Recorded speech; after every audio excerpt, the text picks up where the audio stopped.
Hello friends, welcome to Gomathi's kitchen. இன்னைக்கு நம்ம பார்க்க போற ரெசிபி பாத்தீங்க அப்படினா ஒரு வருஷம் ஆனாலும் கெட்டு போகாத மாதிரியான மாங்காய் ஊறுகாய் எப்படி செய்யலாம்ங்கறத பார்க்கலாம். இப்போ வந்து மாங்காய் சீசன் இல்லையா? இப்போ வந்து ஊறுகாய்க்குனே மாங்காய் வந்து விக்கும். ஒன்னு வந்து பாத்தீங்கன்னா நல்ல பெரிய மாங்காயா நல்ல புளிப்பா இருக்கும். அந்த மாங்காய் வாங்கிக்கிட்டீங்கன்னா ஊறுகாயும் செஞ்சுக்கலாம், தொக்கும் செஞ்சுக்கலாம். ரொம்ப நல்லா இருக்கும். இன்னொன்னு வந்து பாத்தீங்கன்னா சின்ன சின்னதா இருக்கும். அதுவும் புளிப்பா இருக்கும். நீங்கள் ஊறுகாய்க்குன்னு மாங்காய் வாங்கி இப்போ நான் செஞ்சுருக்கிற பக்குவத்தில் ஊறுகாய் செஞ்சு வச்சுக்கிட்டீங்க அப்படின்னா ஒரு வருஷம் ஆனாலும் கெட்டு போகாது, ரொம்பவே நல்லாயிருக்கும். இப்போ வாங்க இந்த மாங்காய் ஊறுகாய் எப்படி செய்யலாங்கிறத பார்க்கலாம். கோமதிஸ் கிச்சனை சப்ஸ்கிரைப் பண்ணாதவங்க சப்ஸ்கிரைப் பட்டனை ப்ரெஸ் பண்ணிக்கோங்க. உடனுக்குடனே அப்டேட் வேணும் அப்படின்னா பக்கத்தில் இருக்க பெல் பட்டனில் ஆல்ங்கிற ஆப்ஷனை மறக்காமல் ப்ரெஸ் பண்ணி வச்சுக்கோங்க. இப்போ இந்த மாங்காய் ஊறுகாய் செய்கிறதுக்குன்னு பார்த்தீங்கன்னா கிட்டத்தட்ட 1.25 கிலோ அளவுக்கு மாங்காய் நல்லா புளிப்பாக இருக்கிற மாங்காயை வாங்கி நல்லா கழுவி எடுத்து வச்சுருக்கிறேன். கழுவினதுக்கப்புறம் பார்த்தீங்கன்னா மாங்காயை நல்ல ஒரு சுத்தமான துணிலையோ டிஷ்யூ பேப்பர்லையோ ஈரம் இல்லாத மாதிரி தொடச்சிக்கோங்க. சப்போஸ் நீங்கள் வந்து ஃப்ரிட்ஜில் மாங்காய் வச்சுருந்தீங்க அப்படின்னா அந்த மாங்காயை எடுத்து வெளியில் சில்னஸ் போகிற வரைக்கும் வச்சுட்டு அதுக்கப்புறமா கழுவி தொடச்சிக்கோங்க. ஏன்னா அந்த சில்னஸ் இருந்துச்சு அப்படின்னா திரும்ப அந்த ஈரம் பூத்த மாதிரி ஆகிடும். அப்போ ஊறுகாய் உங்களுக்கு சீக்கிரமாக வீணாக போயிடும். இந்த மாதிரி தொடச்சதுக்கு அப்புறமா ஊறுகாய்க்கு மாங்காயை வந்து கட் பண்ணி எடுத்து வச்சுக்கோங்க. நான் கட் பண்ண வீடியோ சரியாக வரலை, அதனால தான் ஆட் பண்ணலை. இந்த மாதிரி இருக்கிற மாங்காய் நம்ம வந்து 5 மாங்காய் எடுத்துருந்தோம் இல்லையா, இதை வந்து அந்த காம்பை எடுத்துட்டு அந்த கொட்டையோடைய அதாவது அந்த ஓடோடையே நம்ம கட் பண்ணிக்கணும். கட் பண்ணினதுக்கப்புறம் பார்த்திங்கன்னா அந்த மாங்காயில் இருக்கிற அந்த சாஃப்டாக இருக்கும் இல்லையா, அந்த உள்ளே இருக்கிற விதையை எடுத்துட்டு அந்த ஓடில் பார்த்திங்க அப்படின்னா ஒரு மாதிரி தோல் மாதிரி வரும், கண்ணாடி தோல் மாதிரி வரும். அதையும் வந்து நம்ம எடுத்துடணும். அதோட போட்டோம் அப்படின்னா அது வந்து வீணாக போயிடும். இந்த மாதிரி ஓடோட நீங்கள் ஊறுகாய் செய்கிறப்ப ரொம்ப நல்லாவும் இருக்கும், டேஸ்ட்டாகவும் இருக்கும். மாங்காய் வந்து உங்களுக்கு கரைஞ்சும் போகாது. இப்போ இந்த மாங்காய் வந்து நம்ம கட் பண்ணினதுக்கப்புறம் அளந்ததுன்னு பார்த்திங்கன்னா கிட்டத்தட்ட 1.5 கிலோ அளவுக்கு இருக்குது. கொட்டையை தவிர்த்துட்டோம் அப்படின்னா மெஷரிங் கப்பில் சொல்லணும் அப்படின்னா 14லேருந்து 15 கப் அளவுக்கு இருக்குது. நீங்கள் இந்த சைஸில் கட் பண்ணிங்க அப்படின்னா நான் சொன்ன அளவு உங்களுக்கு சரியாக இருக்கும். இப்போ இதில் நம்ம இந்த கப்பில் அளந்ததுக்கும் கிலோவுக்கும் என்னென்ன சாமான்கள் எவ்வளோ சேர்க்கலாங்கிறத பார்க்கலாம். இப்போ இந்த மாதிரி மாங்காய் ஊறுகாய் செய்கிறதுக்குன்னு பார்த்தீங்கன்னா மண்சட்டி அப்படின்னா பீங்கான் பாத்திரம் இல்லை கண்ணாடி பாத்திரம் அந்த மாதிரி எடுத்துக்கோங்க. எவர் சில்வர் பாத்திரம் அதே மாதிரி அலுமினியம் பாத்திரம்லாம் சேர்க்க வேண்டாம். பாத்திரம் வீணாக போயிடும், பூத்து போன மாதிரி ஆகிடும் உங்களுக்கு. இப்போ இதில் முதல்ல சேர்க்க போகிறதுன்னு பார்த்தீங்கன்னா இந்த ஊறுகாய்க்கு தேவையான அளவு உப்பு சேர்த்துக்க போகிறோம். உப்பு வந்து பார்த்திங்கன்னா 1.5 கிலோ அளவுக்கு கட் பண்ணின மாங்காய்க்குன்னு பார்த்தீங்கன்னா 1/2 கப் அளவுக்கு கல் உப்பு சேர்த்துக்கலாம். ஊறுகாயை பொறுத்த வரைக்கும் கல் உப்பு போடுறது ரொம்பவே நல்லாயிருக்கும். உங்கள்கிட்ட கல் உப்பு இல்லை, டேபிள் சால்ட் தான் இருக்குது அப்படின்னா 1/3 கப் அளவுக்கு சேர்த்துக்கோங்க. 1/2 கப்பு போட்டிங்கன்னா ரொம்ப ஜாஸ்தியான மாதிரி ஆகிடும். இப்போ இது எல்லாத்தையுமே நல்லா கலந்துருங்க. இப்போ கலர்றதுக்கு வசதியாக இல்லை அப்படிங்கிறனால இதை வந்து நல்ல ஒரு அகலமான பாத்திரத்துக்கு மாற்றி எடுத்து வச்சுருக்கிறேன். இப்போ இது வந்து இந்த உப்புலேயே கொஞ்சம் நேரம் ஊறட்டும். நம்ம வந்து இதுக்கு ஊறுகாய்க்கு தேவையான பொடியெல்லாம் நம்ம செஞ்சு எடுத்துகிட்டு வந்துடலாம். இப்போ இந்த ஊறுகாய் பொடி செய்கிறதுக்குன்னு பார்த்தீங்கன்னா நம்ம வந்து கடுகு வெந்தயம்லாம் நம்ம வறுக்கணும். அதுக்கு ஒரு பேனை சூடு பண்ணியிருக்கிறேன். பேன் நல்லா காஞ்சதுக்கு அப்புறமா இதில் வந்து ஒரு 3 டேபிள் ஸ்பூன் அளவுக்கு கடுகு சேர்த்துக்கோங்க. கிட்டத்தட்ட பார்த்தீங்கன்னா ஒரு 1/4 கப் அளவுக்கு கடுகு சேர்த்துக்கலாம். இப்போ இதிலே பார்த்தீங்கன்னா நல்லா 1 டேபிள் ஸ்பூன் அளவுக்கு வெந்தயமும் சேர்த்துக்கோங்க. இப்போ இதை வந்து தீயை கொஞ்சம் மிதமாகவே வச்சுட்டு கடுகும் வெந்தயமும் நல்லா பொரிஞ்சு செவந்து வரணும்.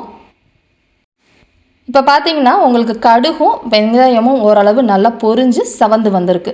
இப்போ இந்த சமயத்தில் இதில் வந்து நான் கட்டி பெருங்காயம் சேர்த்துக்க போகிறேன். கட்டி பெருங்காயம் போடுறப்போ ஊறுகாய்க்கு ரொம்ப நல்லா வாசனையாகவும் டேஸ்ட்டாகவும் இருக்கும். நான் வந்து கட்டி பெருங்காயத்தை பார்த்திங்கன்னா ஏற்கனவே வெறுஞ்சட்டியில் நல்லா பொரிய வறுத்துட்டு பொடிச்சு வச்சுருப்பேன். அது வந்து 1 டேபிள் ஸ்பூன் அளவுக்கு சேர்த்துருக்குறேன். பொடி பெருங்காயமாவோ இல்லை கட்டி பெருங்காயம் வறுக்காதது வச்சுருந்தீங்க அப்படின்னா நம்ம தாளிக்கிறப்ப வந்து சேர்த்துட்டு பொரிய விட்டு கூட சேர்த்துக்கலாம். இப்போ பார்த்தீங்கன்னா வெந்தயம் அதே மாதிரி கடுகு நல்லா பொரிஞ்சு நான் போட்டிருக்கிற பெருங்காயமும் ஓரளவு வறுபட்டு இந்த அளவுக்கு வந்திருக்கு. இப்போ இந்த சமயத்தில் இதை ஒரு தட்டுக்கு மாற்றி நல்லா ஆற வச்சுடுங்க. ஆறினதுக்கு அப்புறமா சின்ன ஒரு மிக்சி ஜார்லேயோ இல்லை அம்மிக்கல்லையோ போட்டு நல்லா நைஸாக பொடிச்சு எடுத்து வச்சுக்கோங்க. அதுக்கப்புறமா நம்ம ஊறுகாயில் சேர்த்துக்கலாம். இப்போ பார்த்தீங்கன்னா உப்போட மாங்காய் வந்து நம்ம எல்லாம் வறுத்துட்டு வரதுக்குள்ளே ஊறி இருக்கு. இப்போ இதில் 1 கப் அளவுக்கு தனி மிளகாய் தூள் சேர்த்துக்க போகிறோம். என்னோடது பார்த்தீங்கன்னா நல்லா காரமாக இருக்கும், அதனால் 1 கப்பு சேர்த்துருக்கிறேன். 1.5 கிலோ அளவுக்கு கட் பண்ணின மாங்காவுக்கு. உங்களோட காரம் கம்மியாக இருக்குன்னா நீங்கள் 1.25 கப்பு வரைக்கும் சேர்த்துக்கலாம், சரியாக இருக்கும். அதேமாதிரி கொஞ்சம் நல்லா நிறமாக இருக்கிற மிளகாய் தூளாக பார்த்தீங்கன்னா ஊறுகாய் கலர் பார்க்க நல்லாயிருக்கும். இதிலேயே வந்து இப்போ நம்ம வறுத்தோம் இல்லையா, கடுகு, வெந்தயம், அது பெருங்காயம் எல்லாத்தையுமே போட்டு நல்லா பொடிச்சு எடுத்துகிட்டு வந்திருக்கிறேன். இது பொடிச்சதுன்னு பார்த்தீங்கன்னா கிட்டத்தட்ட ஒரு 4 டேபிள் ஸ்பூனுக்கு கொஞ்சம் கூட இருக்கும். எல்லாத்தையுமே சேர்த்துக்கோங்க, சரியாக இருக்கும் இப்போ நம்ம பண்ணியிருக்கிற அளவுக்கு. இப்போ எல்லாம் போட்டதுக்கப்புறம் பார்த்தீங்கன்னா நல்லா கலந்து கொடுத்துருங்க முதல்ல. இப்போ பார்த்தீங்கன்னா எல்லாமே நல்லா கலந்து இந்த அளவுக்கு வந்துருச்சு. இப்போ இந்த ஊறுகாவுக்கு வந்து நம்ம எண்ணெயை காய்ச்சி தாளிச்சிட்டு இதில் சேர்க்க போகிறோம். இப்போ அதை வந்து நம்ம ரெடி பண்ணிக்கலாம். இப்போ இந்த ஊறுகாய் தாளிக்கிறதுக்கு ஒரு பேனில் பார்த்தீங்கன்னா நல்லெண்ணெய் சேர்த்துக்க போகிறேன். ஊறுகாயை பொறுத்த வரைக்கும் நல்லெண்ணெயில் சேர்க்குறது ரொம்ப நல்லது. அப்படி இல்லைன்னா சில பேர் கடலெண்ணெயில் கூட தாளிப்பாங்க. உங்களுக்கு எந்த எண்ணெய் பிடிக்குமோ அது சேர்த்துக்கோங்க. இப்போ எடுத்துருக்கிற 1.5 கிலோ அளவுக்கு மாங்காய்க்குன்னு பார்த்தீங்கன்னா 1.5 கப் அளவுக்கு நல்லெண்ணெய் சேர்த்துக்கலாம், சரியாக இருக்கும். இப்போ இந்த எண்ணெய் வந்து நல்லா காயட்டும். இப்போ இந்த எண்ணெய் நல்லா காஞ்சதுக்கு அப்புறமா ஒரு 1.5 டேபிள் ஸ்பூன் அளவுக்கு கடுகு சேர்த்துக்கோங்க. இந்த கடுகோடையே பார்த்தீங்கன்னா நான் வெந்தயமும் சேர்த்துக்க போகிறேன். ஒரே ஒரு டீஸ்பூன் அளவுக்கு மட்டும் வெந்தயம் சேர்த்துக்கோங்க, சரியாக இருக்கும். இப்போ இந்த கடுகு, வெந்தயம் எல்லாமே நல்லா பொரிஞ்சு செவந்து வரட்டும். இப்போ பார்த்தீங்கன்னா எல்லாமே நல்லா பொரிஞ்சு இந்த அளவுக்கு செவந்திருக்கு. இதில் வந்து ஒரு 1/2 டீஸ்பூன் அளவுக்கு கட்டி பெருங்காயம் சேர்த்துருக்கிறேன். முன்னாடியே சொன்ன மாதிரி நீங்கள் வந்து பொடி பெருங்காயமோ இல்லை வறுக்காத கட்டி பெருங்காயம் வச்சுருந்தீங்க அப்படின்னா இந்த சமயம் சேர்த்துக்கோங்க, சரியாக இருக்கும். இப்போ அதுவும் நல்லா இந்த மாதிரி பொரிஞ்சதுக்கு அப்புறமா இதை எடுத்து நம்ம ஊறுகாயில் சேர்த்துடலாம். இந்த ஊறுகாயில் சேர்க்குறதுக்கு முன்னாடி பார்த்திங்கன்னா இந்த காஞ்ச எண்ணெயில் மஞ்சள் தூள் சேர்த்துக்க போகிறோம். மஞ்சள் தூளை நம்ம டேரெக்டாக போடுறத விட இந்த எண்ணெயில் கொஞ்சம் நேரம் போட்டுட்டு கலந்துட்டு நம்ம போட்டோம் அப்படின்னா நல்லா வாசனையாக இருக்கும். அந்த பச்சை வாடை உங்களுக்கு போயிடும். ரொம்ப நேரம் வச்சுருந்தீங்க அப்படின்னா மஞ்சள் தூள் கருகி போயிடும். அதனால் நல்லா கலந்துட்டு அந்த சூடாக இருக்கிற எண்ணெயை நம்ம வந்து எல்லா சைடும், அதாவது மாங்காய் மிளகாய் தூளில் படுற மாதிரி ஊற்றிடுங்க. இந்த மாதிரி ஊற்றுறப்பே அந்த மிளகாய் தூளோட அந்த பச்சை வாசனை வந்து உங்களுக்கு குறைஞ்சிடும். இப்போ இது எல்லாத்தையுமே நல்லா கலந்து விட்டுக்கலாம். இப்போ கலந்ததுக்கப்புறம் பார்த்தீங்கன்னா உங்களுக்கு இந்த மாதிரி தான் இருக்கும். இப்போ இதை வந்து நல்லா ஆறினதுக்கப்புறமா மூடி வச்சு, அதாவது ஒரு வேஷ்டியை வச்சு நல்லா மூடிக்கலாம் கட்டி, அப்படி இல்லைன்னா நல்லா ஒரு டைட்டான மூடியை வச்சு வெயிலில் நீங்கள் வச்சுருங்க. ஒரு 2 நாள் கழித்து இது எப்படி இருக்குங்கிறத பார்க்கலாம். சூடோட மூடி வச்சிட வேண்டாம். இப்போ பார்த்தீங்கன்னா என்னோடது ஆறிடுச்சு.